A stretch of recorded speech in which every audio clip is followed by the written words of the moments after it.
Now, earlier I spoke with the Chief Executive Officer of the Toll Authority, Lerone Leng. I started by asking him whether the authority would listen to calls for the toll increase to be put on hold for at least 2 years. For 2 years is very exorbitant. That's a very long time. The concession agreement facilitates an annual review of the toll fees. So there's a toll variation exercise that is carried out, which includes using a formula, which includes the exchange rate, the consumer price index, to calculate what is the maximum allowable toll charges.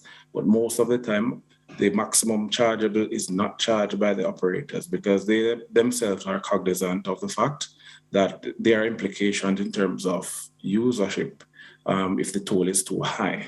So for 2 years, that is too much. Or have you considered a few months then? Any other time frame? Yes, that has been considered in the past. In 2020, for example, there was a 6 month and a 1 year delay of toll rate implementation. So therefore, the operators absorbed that cost for the year 2020 in the throes of the pandemic. In this instance, however, they are saying because of their maintenance and operation endeavors, they cannot accommodate or absorb those costs at this particular time. All right.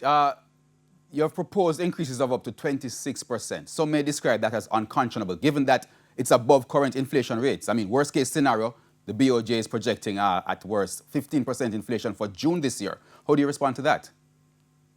Well, it is a range of 9 to 26%. As I said, the calculation is a bit more than inflation itself. CPI includes inflation, but it also includes the exchange rate, the debt owed, etc. So we come up with that is in the concession agreement. It is embedded in the concession agreement. So we use that formula and determine the range of the increases. All right, you mentioned expense or operational costs earlier. What has the toll authority done to reduce those expenses to kind of avoid passing on the increase to customers? And has anything been done? Well, in the case of the operators, as I said, they are the ones who really have the operating costs. We are the authority, we are the regulatory body. So what we have tried to do, of course, is try to work with them as best as possible to lower those maintenance and operation costs. That's why we have encouraged persons, for example, to use a T-tag, etc. Those are some things that can lower operational costs. All right, of course, several groups have been putting forward suggestions to kind of put off this expense on consumers, especially at this time. In 2019, the Gleaner reported that Portmore toll raked in $3.6 billion of the $7.1 billion that was collected. And it is the toll road with the most traffic. If that's still the case, why not, at minimum, keep the Portmore toll rates for another year or so?